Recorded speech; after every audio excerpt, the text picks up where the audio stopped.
एक बार एक राजा शिकार के उद्देश्य से अपने काफिले के साथ किसी जंगल से गुजर रहा था। दूर दूर तक शिकार नजर नहीं आ रहा था। वे धीरे धीरे घनघोर जंगल में प्रवेश करते गए। अभी कुछ ही दूर गए थे कि उन्हें कुछ डाकुओं के छिपने की जगह दिखाई दी। जैसे ही वे उसके पास पहुंचे कि पास के पेड़ पर बैठा तोता बोल पड़ा, पकड़ो पकड़ो, एक राजा आ रहा है, इसके पास बहुत सारा सामान है, लूटो लूटो, जल्दी आओ जल्दी आओ। तोते की आवाज सुनकर सभी डाकू राजा की ओर दौड़ पड़े। डाकुओं को अपनी ओर आते देखकर राजा और उसके सैनिक दौड़कर भाग खड़े हुए। भागते भागते कोसों दूर निकल गए। सामने एक बड़ा सा पेड़ दिखाई दिया।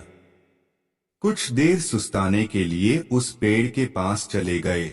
जैसे ही पेड़ के पास पहुंचे कि उस पेड़ पर बैठा तोता बोल पड़ा, आओ राजन, हमारे साधु महात्मा की कुटी में आपका स्वागत है।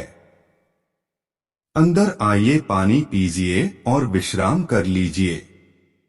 तोते की इस बात को सुनकर राजा हैरत में पड़ गया और सोचने लगा कि एक ही जाति के दो प्राणियों का व्यवहार इतना अलग अलग कैसे हो सकता है। राजा को कुछ समझ नहीं आ रहा था।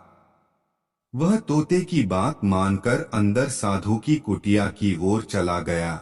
साधु महात्मा को प्रणाम कर उनके समीप बैठ गया और अपनी सारी कहानी सुनाई। और फिर धीरे से पूछा, ऋषिवर, इन दोनों तोतों के व्यवहार में आखिर इतना अंतर क्यों है? साधु महात्मा धैर्य से सारी बातें सुनी और बोले, ये कुछ नहीं राजन, बस संगति का असर है। डाकुओं के साथ रहकर तोता भी डाकुओं की तरह व्यवहार करने लगा है और उनकी ही भाषा बोलने लगा है।